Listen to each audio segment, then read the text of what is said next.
Good day, good day. Welcome, welcome. Thank you so much for tuning in. This is Homeschool Your Kids podcast, and I am Jay. Today we have with us Leroy. Introduce yourself. Good afternoon, everyone. My name is Leroy Nesbitt, and I'm here from Washington, D.C. at the Black Student Fund. Okay, tell us more about the Black Student Fund. In 1963, a group of parents, inspired by the Brown versus Board of Education Supreme Court decision bringing desegregation to schooling, felt that independent schools, commonly known then as private schools, ought to follow the same path. So they started an organization to desegregate, integrate, and bring to inclusion independent schools in the Washington, D.C. area. And so what we are is an educational equity organization with a focus on trying to help families of color access and succeed and excel in the independent school community and the independent school world. Okay, and this would mean basically school choice all around, like charter school, micro schools, homeschool. Yeah, we definitely are and we'll talk about that a little later. We are definitely part of the spirit of parent school choice, Okay.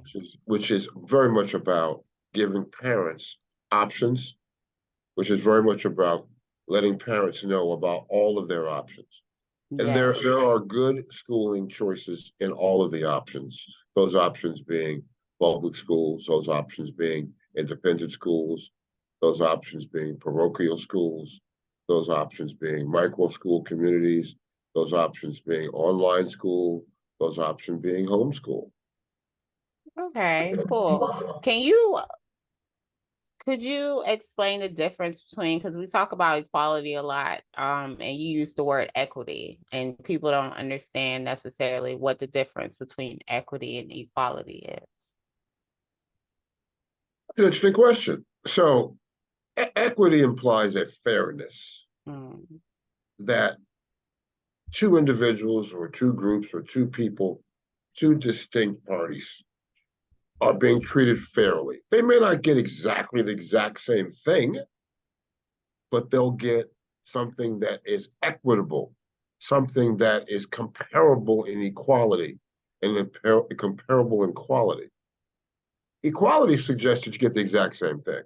So, as an equity organization, we know that one child may have a special learning need that requires a certain type of public education where they can get an IEP and receive the benefit of all the resources that public education provides for children with special learning needs. Or there may be another child who is also a special needs child or a special learning child that could benefit from like one of our schools like Y River Academy or the Nora School, which are schools that specialize in students who have special learning needs that are very small environments and focus on particular types of learning style needs in their schools. And then there may be another child who also has a special learning need for whom homeschool is ideal because they are a great online learner and benefit from the one and need really one-on-one instruction a large quantity of the time. So as we talk about this question of equity and equality in schools, we're talking not about everybody getting the same thing. Mhm. What we're talking about, though, really is everybody getting the same opportunity to have the best education for their child and choices. And with the digital age, with the politics of school choice, and with the development of learning, we now have lots of different kind of ways that kids are getting schooled. And I believe that COVID and the resulting online schooling experience for many families has expanded those windows and opportunities and perspectives even more. So I think we're coming upon a time of great flux and change in K-12 education in terms of what people choose as a mechanism and mode for their children's education. Yes, yes, I definitely agree. And what role do you all play in that? Because I education fund. So are you all giving grants? What are y'all doing? Well, we're trying to do three things. First of all, we're trying to be a resource. So, I believe that the first step in being a resource is bringing hope. And hope is brought not by pie in the sky platitudes, but hope is brought by information and direction and advice. So that's a big part of what we do.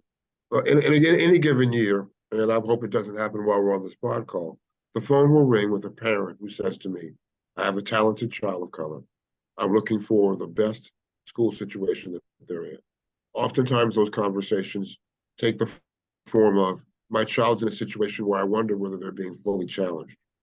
So when we talk about equity, when the Black Student Fund talks about equity, when we talk about equality, we're talking a lot about giving the child and the family access to the best opportunity for them and trying to eliminate barriers that would prevent children from reaching their full potential.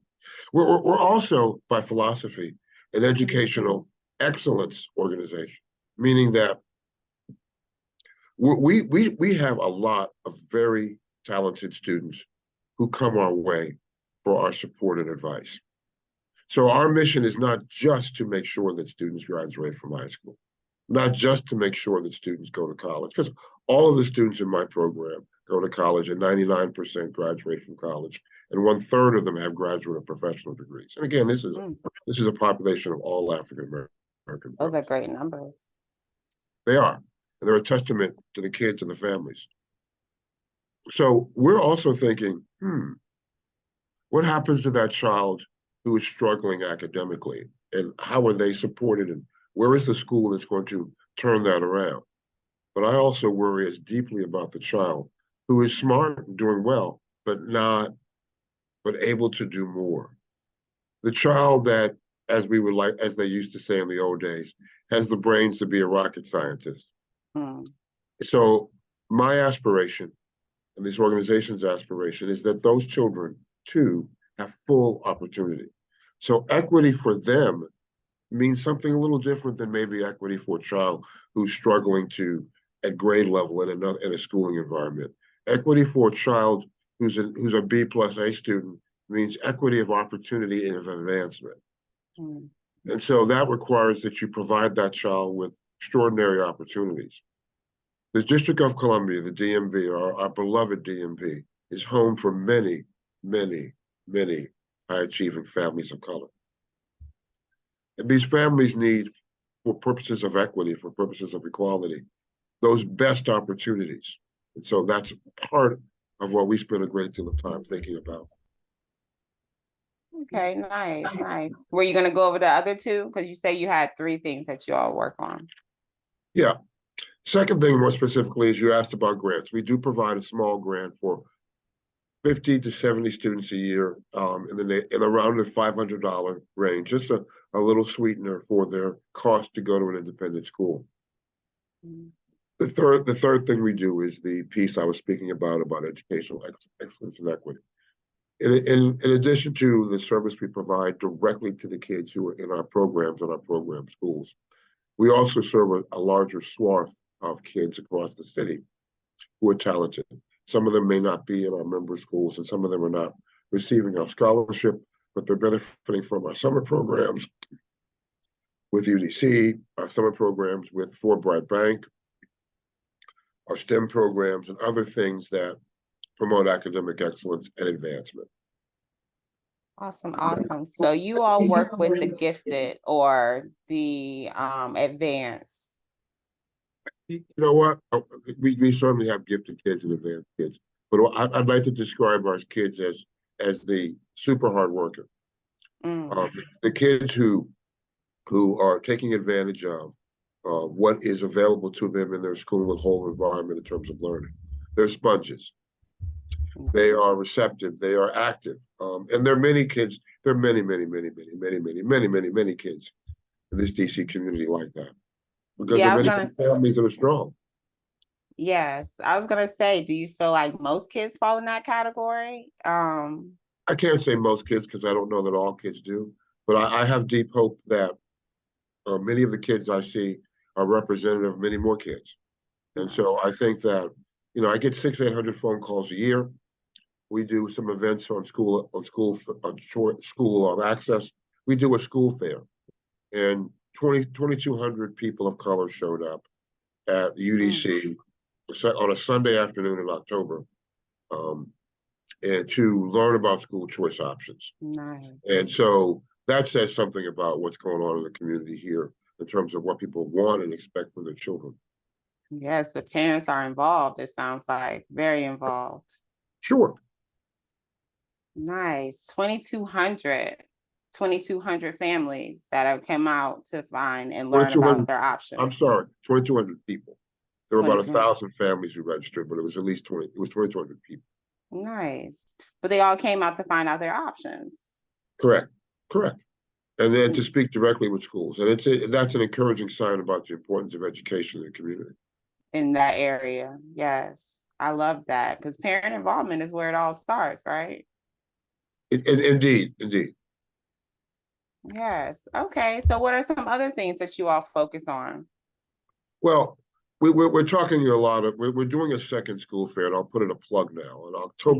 In January 28th at Bishop McNamara High School, we're hosting a school choice fair. It's focused to serve on Maryland residents. Everyone's welcome, but we have a particular focus on serving Maryland residents. And it's part of what's called National School Choice Week. National School Choice Week is a national effort to create conversation and opportunities for families to learn about all the school options. And again, this is not a conversation about public versus charter schools or public versus private schools. This is a conversation about school options from the point of view of a parent. What's on that buffet of school choices? And that's what this fair is about. So we'll be talking about all different kinds of schools. We'll be talking about homeschooling, which is something that I've got to pay more attention to. And we'll talk more about that in a second. I know you know a lot about that and do a lot of work to promote the growth of and the strength of homeschooling. But we'll talk about homeschooling. We'll talk about microschooling. We'll have a number of independent schools there. We'll have public charter schools there. We'll have some magnet schools there so that we can show families school choice. And we're going to have some panel discussions. We're going to have a program about camp. So if people are interested in learning more about that event, again, January 28th, Bishop McNamara High School in Maryland, 28th of January, 2 o'clock to 5 o'clock. They can simply contact mail, MAIL, at blackstudentfund.org. I probably should say that also, again, mail, MAIL, at blackstudentfund, one word, .org. I probably should also say our website is www.blackstudentfund.org. But we're one of the oldest organizations of our type in the country. There are others, but we're one of the oldest. So if you just Google blackstudentfund.org, you will get our website. And we've got a new website. It's kind of pretty. Nice. So how did you get here? Like, how did you get to this line of work? How did you get to working with the organizations?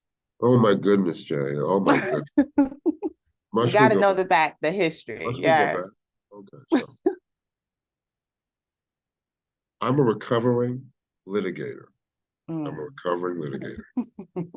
I am a proud Howard University Law School trained person.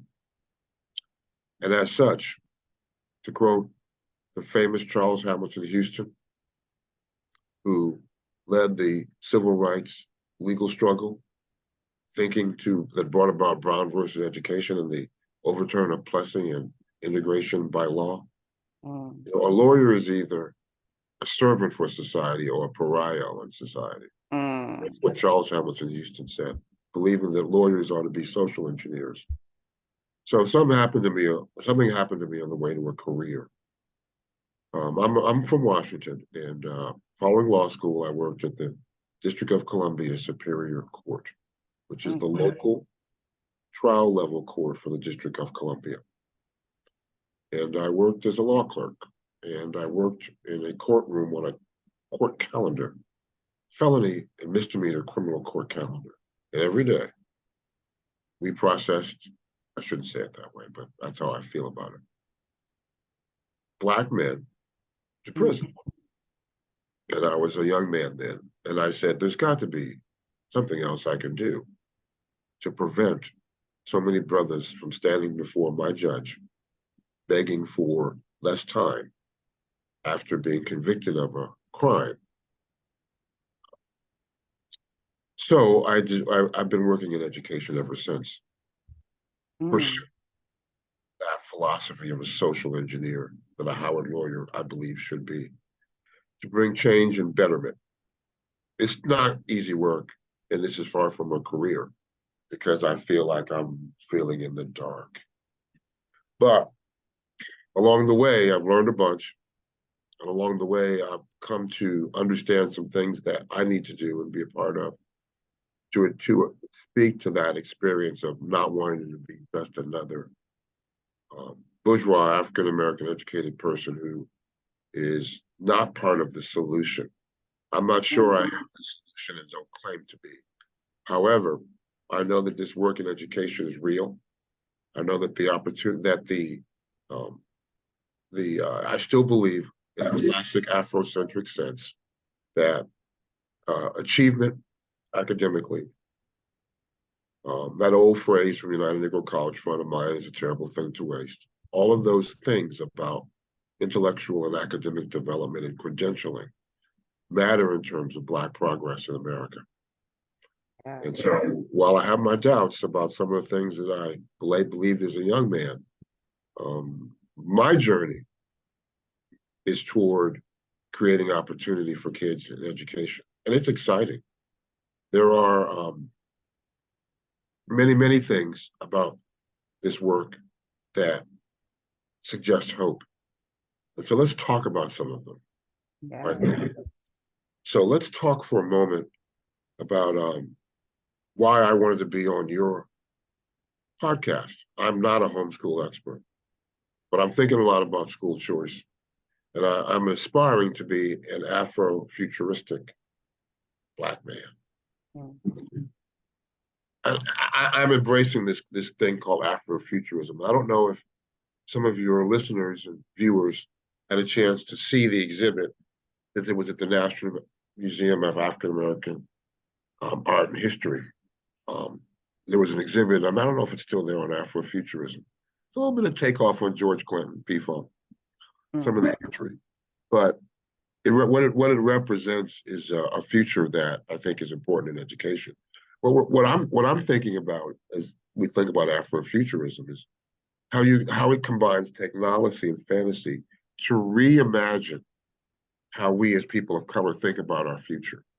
And people have to, oh, excuse me, I'm encouraging people to, they must not, but I'm encouraging people to think differently about the future of education.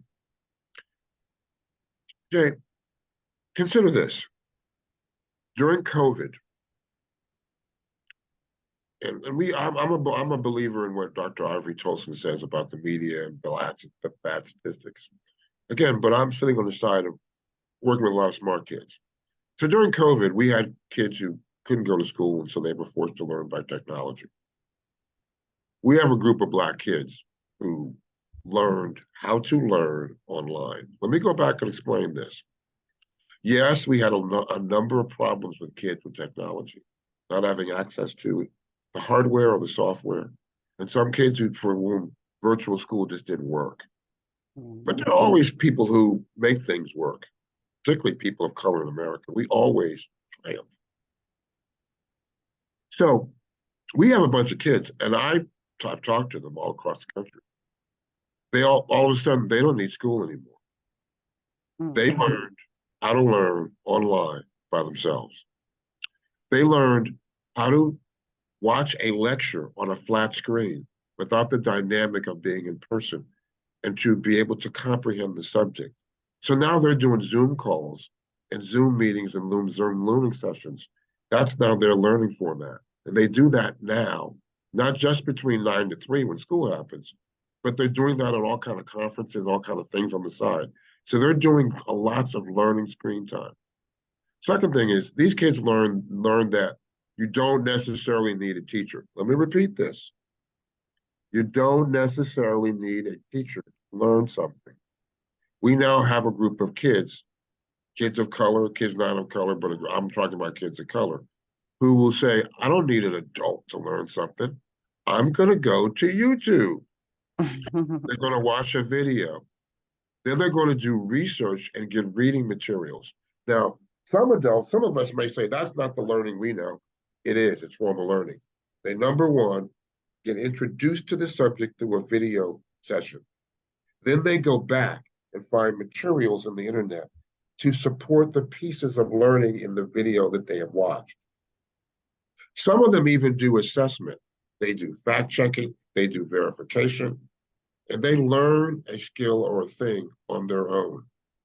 That is a new learning skill. And for the talented African American kid, boy, girl, who wants to learn rocket science, they no longer need to go necessarily to a school all the time. They go online. So now you're seeing some of these kids telling their parents, Mommy, school's holding me back. Can I go to Stanford online? Can I go to George Washington University online? Stanford Online and George Washington University Online are two online high schools run by two colleges. What these people are doing is they're bringing the high school learning down, but they're also providing the kids who have access to these online high schools all this college material too. They're also doing certification type classes. So in between a class for 6 weeks, you might go and get a certification in American history and hip hop. You might get a certification in this 6 week mini course in using computers to do graphic design for television. So we now have that. So in an Afro-Futuristic society, kids take hold of their learning. That's why I'm honored to be on this show, because that's what homeschoolers do. Homeschoolers take control of their education. They decide on the content, they decide on the culture and the activities. And they take, and in a sense, they have more ownership and responsibility in the planning, the daily participation, the daily activities of their learning. That's the future. Going to brick and mortar schools is not the future.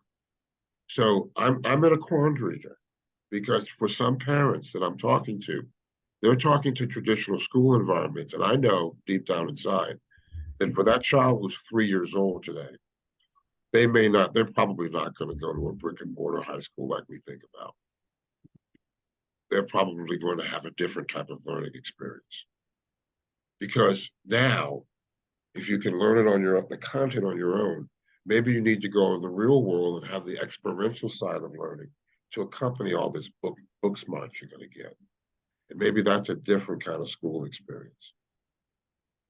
In addition to that, we now also know that this business of learning, virtual learning, eliminates geographic barriers. So you're going to have kids who group up and parents who group up. All these kids who want to learn about salt water in the Pacific Ocean, and you have kids from Japan, you have kids from South Africa, you got kids from LA, you got kids from Chicago, all around this topic who are doing learning because they want to learn about this, but they're coming together and forming learning collectives. That's why it's so important to talk about micro schools as a concept. The idea of people coming together and building their own thing for the purpose of education. And then there's this custom education piece too. It's driven in part by the new kind of career paths that we're going to see with people, driven by entrepreneurship. You know, we have young people now that want to go in office. They want the freedom to be able to work from wherever. They want to work from home and do this. I have one. My oldest daughter runs her own business, and she has no office. She's virtual, she's mobile, and she is aggressive in her bottom line profits. But her workday, she theoretically works all the time and theoretically works none of the time because she's beholden to no one. And there's no brick and mortar kind of operation that binds her in. That's the future. So we're moving more toward a service orientation with our work, as a result of technology, and away from that early 19th century, late 19th century manufacturing kind of mindset. So with that in mind, we as people of color need to particularly embrace this because we're looking at different options. And as you know, I don't have to tell you, we probably soon will be 1 in 5 kids being homeschooled. Mm. And when you add in the number of kids who are going to school online, when you add in kids who are looking at an alternative, we may be looking at 1 in 4 Black kids in the next 3 to 5 years who are not in a traditional brick and mortar school. That's significant. And that means that Very. we've got to embrace some different things. It means that, for example, um, we need to think about what are these motivations for people to homeschool, and how does that play into school options? I mean, we know that a lot of people homeschool because they want a certain social, moral, religious messaging in the learning that's associated with their kids. They're not happy with what their kids are learning about life, about treating others, about faith, about spirituality in school. So they're taking that back and bringing in their homeschooling where they can address that. We also know that I call it acceleration. That is kids who are moving at different pace. We have a cadence of K-12 education. You go to school for 9 months, you go to second grade. And so you go grade by grade over a time frame. We have kids who don't function that way. They want to learn algebra in 6, 8 weeks, 6 months, whatever, and then move to the next topic. So their progression is by the learning topics and goals that they have, not by calendar. They don't respond well to brick and mortar traditional schools. So a lot of Black families are saying, my kid could do so much more, but the school structure is holding them back. And then there's a need to customize education. I have some children. All they and their parents want to talk about is cybersecurity. I have 2 of them. They're quite advanced in cybersecurity. Both of them are accelerated. One of them is 17. She dropped out of high school because high school was going too slow. She dropped into college at age 15, and now she's 19 and she's a junior in college. Nice. They pushed everything forward using whatever program and learning environments that they could moving around schools. I have another one that's all they do. Now, one might question those choices that they're making about this particular academic focus, but I'm not one. I believe in parent choice. So my job is support that. So what we've been doing is finding lots of programs, opportunities, online learning, and other things to support this narrow career or professional interest that the child has. So more models like that are individualized and customized, and less of the old. Go to high school, graduate when you're 18, be in a class of 25 kids, take take the fulfill curricular requirements in a standardized program designed by a school district. That's gonna fade over time. There'll still be plenty of that, but that's going to fade as we look at these different options. And that's what your organization is about in terms of homeschool. So when we look at these motivations about why people want homeschool, it feeds right back into these same school choices. And I think that you probably know this better than I. There is a burdening scholarship. I was looking at the book, The Color of Homeschooling, how inequity shapes homeschooling. So we're looking at, as we homeschool, we're looking at the issues that students of color face. There is in the DC, the Sankofa group, which is collectives of people who are homeschooling coming together and enriching their traditional academic content with much Afrocentric experiential learning and content, particularly Afrocentric learning and content that's designed to build those soft skills that people think are important for kids of color to have in America to be successful. So we're seeing a scholarship and we're seeing activity. One of the things that troubled me about my lack of knowledge in this area as I talk with families is I was wondering whether or not homeschooling would be impacted negatively by parenting, single parenting, particularly. I I see these images of the homeschool, these pictures we see on the internet, and it's children at home in a very comfortable environment. But many of the pictures have a mom and a dad because this homeschooling puts the responsibility on the parents, and that's more work in addition to the work of profession and raising the children and just having a household. So is this thing doable for single moms? I asked myself. And what's my responsibility to talk about that, to empower single moms to see the solution? And I came across this book, Exploring Black Mothers, Single Moms, Exploring Single Black Mothers' Resistance Through Homeschooling. Unbelievable. I mean, I knew that there would be people who thought about this. And I knew that anytime you have issues like this, there's always some Black women scholars who are moms who are going to delve into this and do a good job laying things out to help us think and better organize our thoughts. But I had no idea that there would be this book, and this book is advanced. It's progressive not in the political sense, but it's progressive in the empowerment sense, in its ability to sort of lay out how a single mom can raise two kids, homeschool, and still have a career and freedom, and maybe even have a little bit of a social life. It's exciting because I wouldn't want the homeschooling option to be simply one for whatever reasons of logistics and being able to get it done to the two-parent family, because certainly a large number of my families are not two-parent families in that sense. But let me be clear though. Let me be clear. I do have a number of single mom families that I serve. I got some single dad families too. I got some single dads holding it down too. Nice, nice, nice. Well, I am coming from the single mother perspective. So it is definitely very possible. I am raising two, holding down our everything. It's all about flexibility and deciding what's a need versus a want. So it's definitely doable for any dynamic, any kind of family logistic, I guess.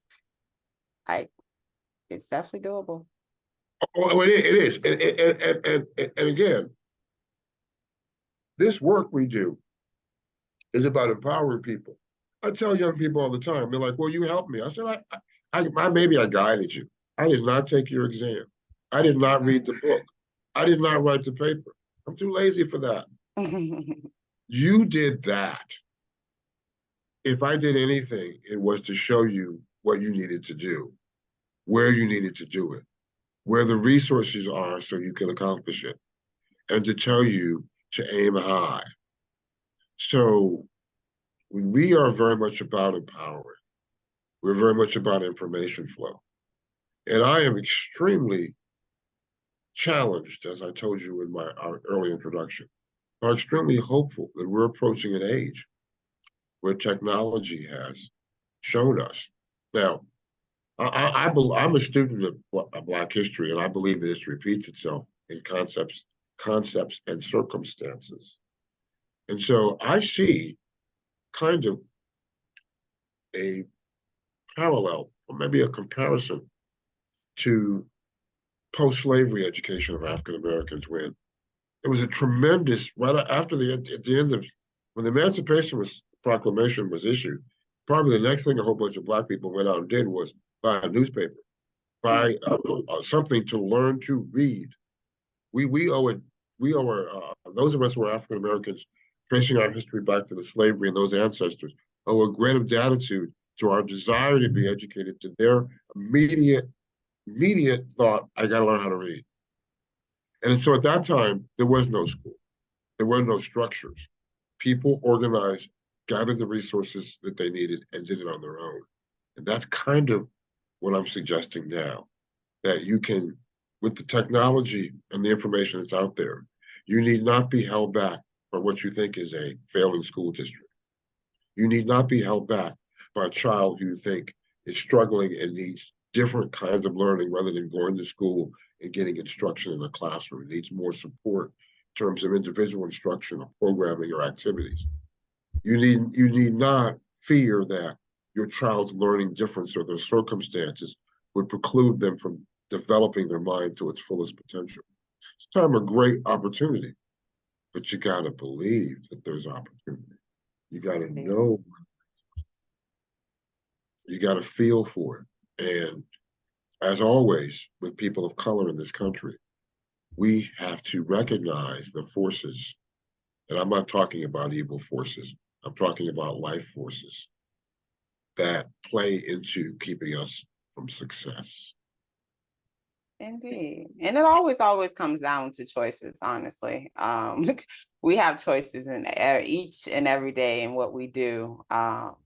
And that's why I feel like definitely the National School Choice Week and all of the efforts that you all are doing is very important, because a lot of families aren't aware of their choices. That's the thing. Like, a lot of people feel like, oh, public school is a mandate. Like, that's just where their child has to go when they turn 5. They have to go there.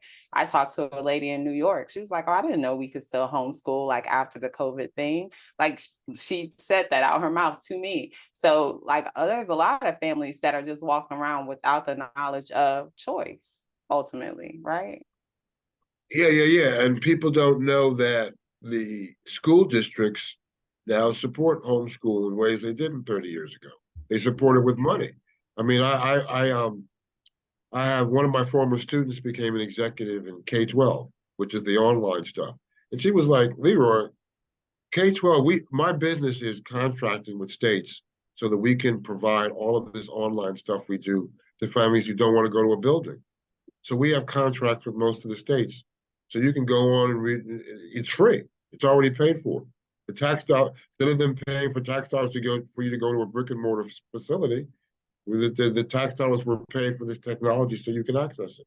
So there's a ton of stuff, and we talked about a couple of books, and I'm actually not going to talk about homeschooling to you because that was an insult.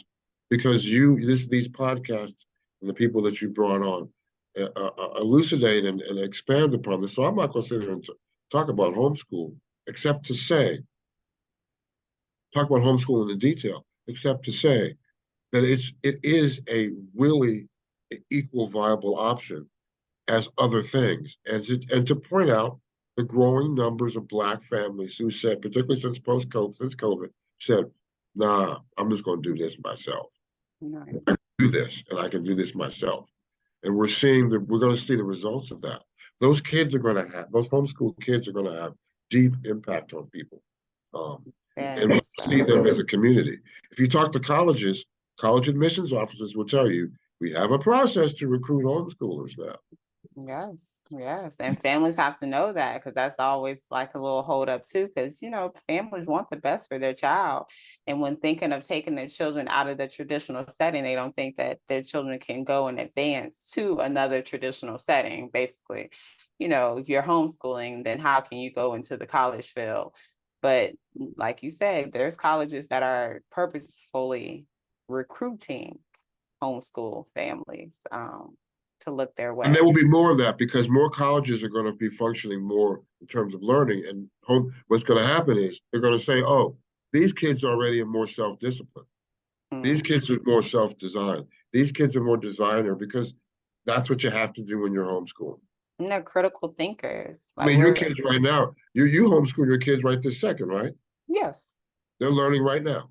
Yes. I have one sleep, and then I have one right here that looked like she's trying to go back to sleep, but she was just coloring and working in her book. She's cut out some things already, and that was Right. all self-directed. I didn't ask her to do anything. She wanted her to go back to sleep, honestly, but she got up and started doing the things that she was doing on her own. She's 7, so Sure. So we're going to continue to do this, and we do have to be mindful also of the changing demographics and what that means. So a state like Maryland, you know, the kids who are going into kindergarten today or this year in kindergarten right now are going to graduate from college, graduate from the high school 17 years from now. 45% of the kids in Maryland, those kids are kids of color. So that, what's the high schools in Maryland going to look like in what, 8, 10 years when those kids get to high school? It's gonna make change. So those demographics are also going to influence a lot of this also too. Nice. Yeah. I like how you like it's basically about reimagining what learning looks like. That's one of our taglines too.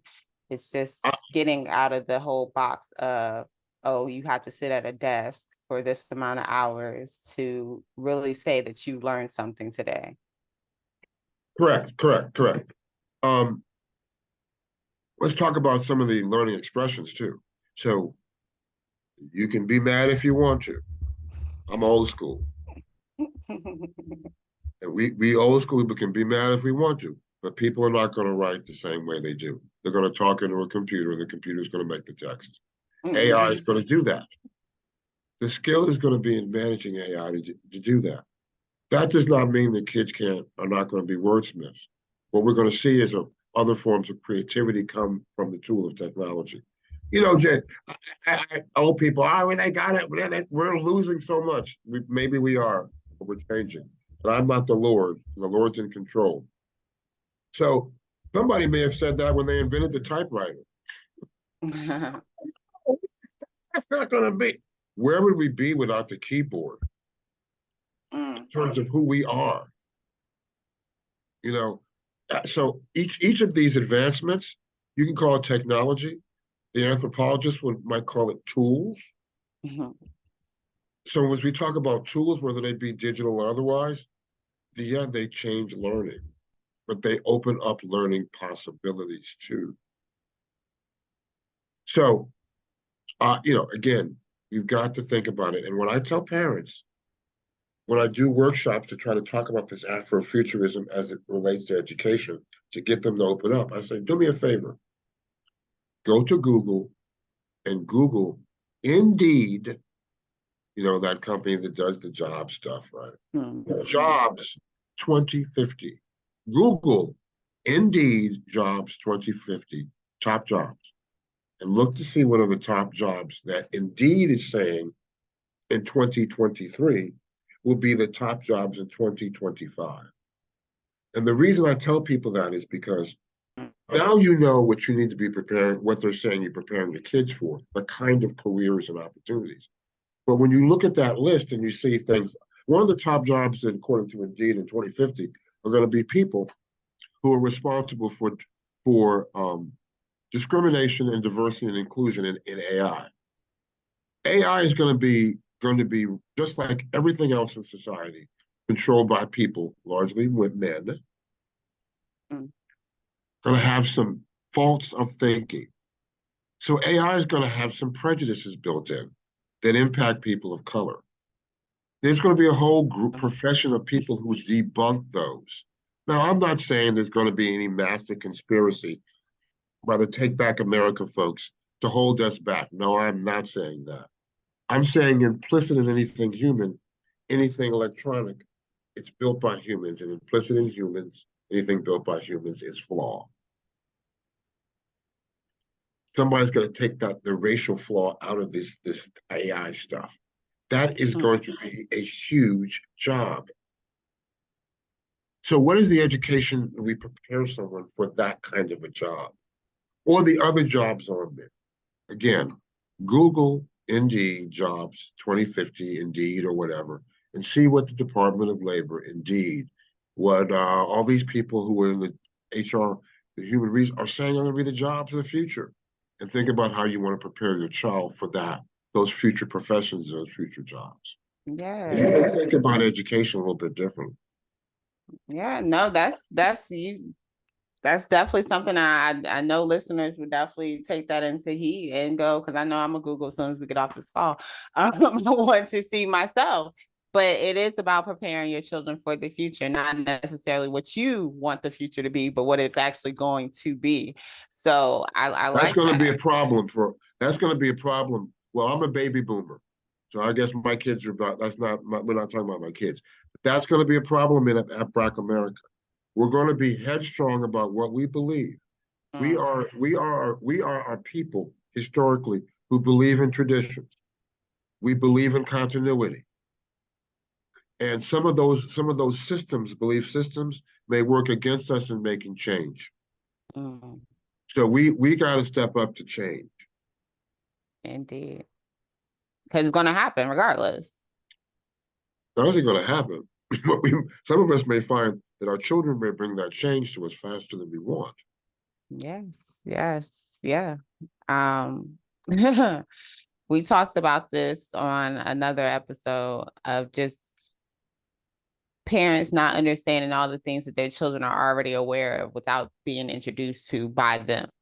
And it's like, just because you all don't talk about it does not mean that they're not experiencing it or have not already came across that information.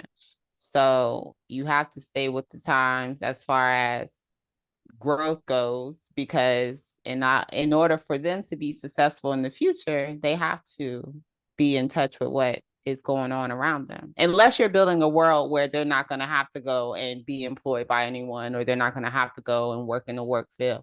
Like, if that's the future you're creating for them, then by all means, then that's what it is. However, the average is definitely creating or setting their children up to either go to college or to go to work.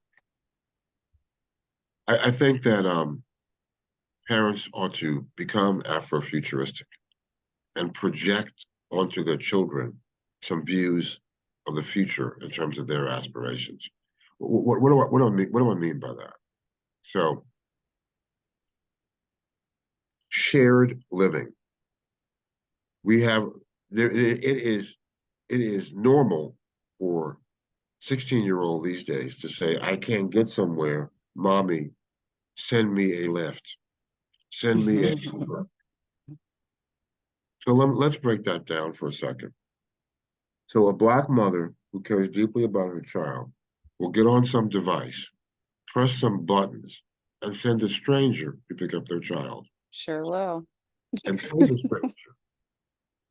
That stranger will pull up in a car that the child has never seen before, get into the back seat, and trust that person to deliver them to where they want to go. Now, it happens every day, millions of times a day. But if you had told my grandmother that we would be doing that, she would say, "No, we're not doing that." Don't I'll talk play to my grandson. strangers. Right. What that's opened up is shared living. So we're sharing rides, we're sharing bicycles. We will share our children who are sophisticated and able-bodied and able. They will share houses. So they will have 5 people who own houses in Japan, Ghana, London, Sao Paulo, and the Caribbean. And they will share those properties and they will use them. And I'm not talking about time sharing. I'm talking about just like you do now with a car. You share it for your sharing is use driven, and you share the resources around it. So what would that mean if your child all of a sudden could go to a house in Japan, in Ghana, in Sao Paulo, in the Caribbean, in London, whenever they wanted, or on a rotating schedule? That's the lifestyle that I want to aspire for my children. I don't want them to think that they're going to buy a house in Washington, D.C. and come there 5, 6 days a week. No, they're going to live in the world Mm. because we have a generation of kids who are attracted to the world. They travel, they've already traveled more. Even if they haven't traveled physically, they travel virtually in their mind. They travel online every day for the people that they engage. So they're not thinking about geographic boundaries like I was. Get a house, get a mortgage, pay it off, get yourself stable, and then maybe get something else. No, they live in the world. So why do I need to be? Why shouldn't I be espousing things that move them toward that kind of reality? Now, that's my attitude. Um, but but each parent can make their own reality. And so to give you a sense of how I practice that reality on my youngest child, when she graduated, my youngest child did go to independent schools. When she graduated from High school, I told her she couldn't go to college right away. She was accepted. She had to go and do something else. So she took a gap semester. She stayed here in Washington, D.C. She went to the University District of Columbia. I told her, go there and make all A's because you didn't make all A's in high school. Go there and make all A's. She also did an internship with a doctor. She's now working in public health, but the internship working with kids doing immunization stuff in the District of Columbia Public Schools. During that 5-month semester, she also went to South America and she went to Paris for a week. Oh, nice. So then she started school in January. That same child finished school in 3.5 years. Hmm. So there was no loss in the progression of her life because she took that semester off. She made it up in credits. But what that gave her was a desire to see the whole world, desire to live in and be part of the whole world. That's not my reality. Mine is more of a contemporary 1960s black guy, baby boomer reality about how my life is going to be constructed. I don't want that for my child.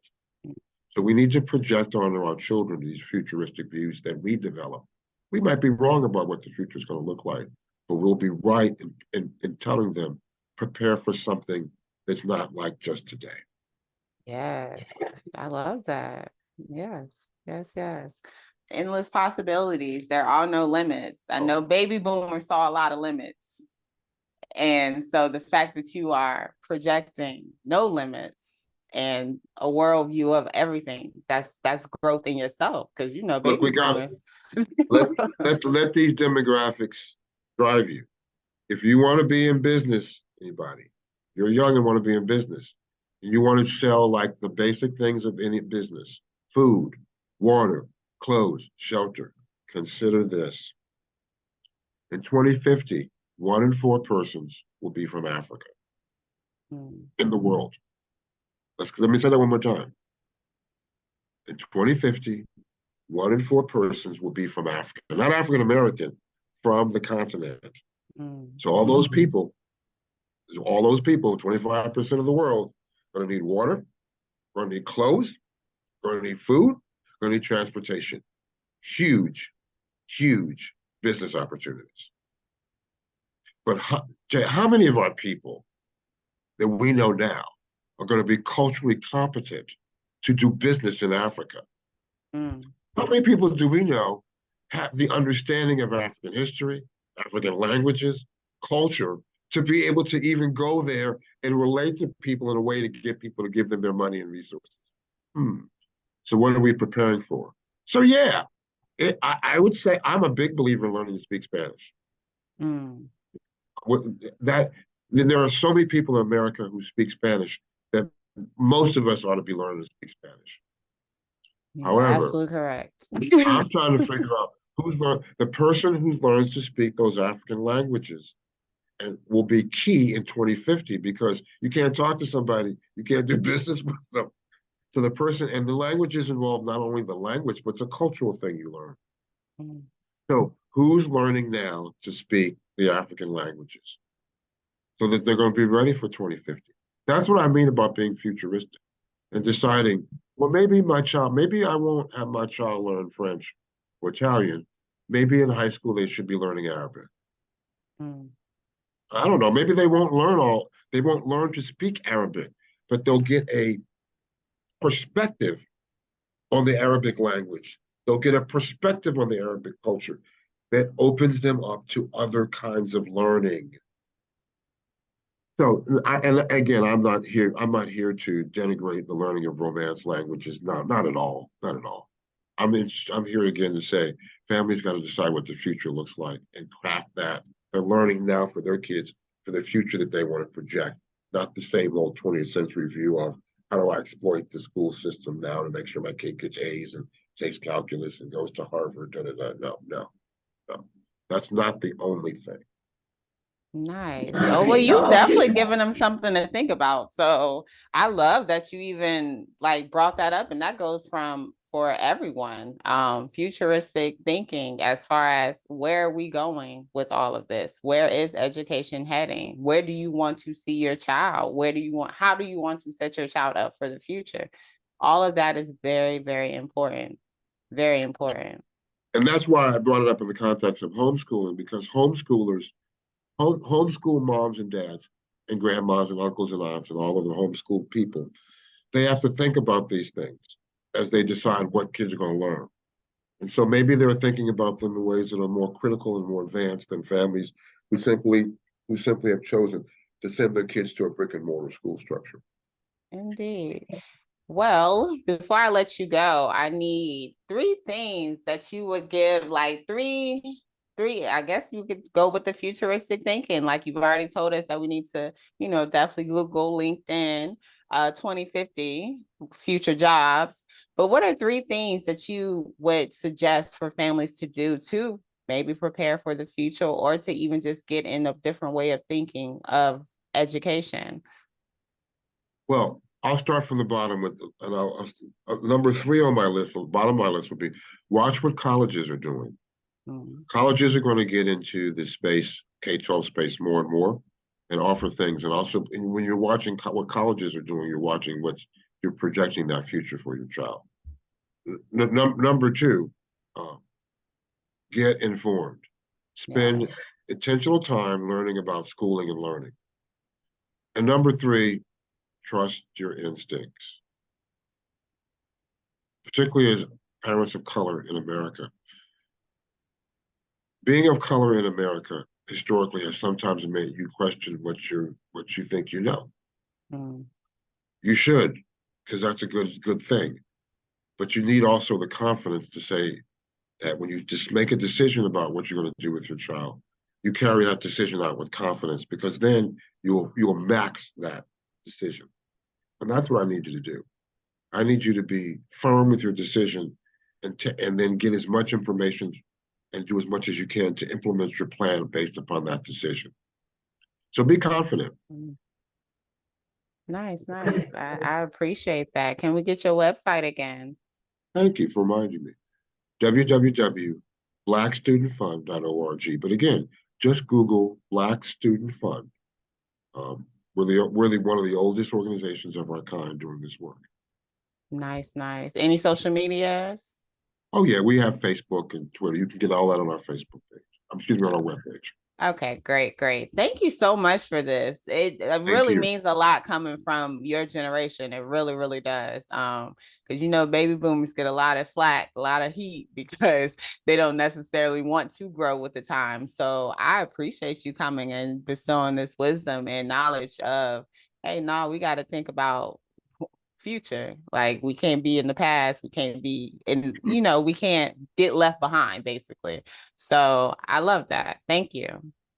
All right. Well, thank you for having me. And again, people are encouraged, if you're in the DMV area, and as you see this, January 28th, we're having our school choice fair at Bishop McNamara High School. And you can get more information about that and reach me directly at mail, M-A-I-L, at blackstudentfund.org. Thank you. Awesome. And in the meantime, remember, homeschool your kids.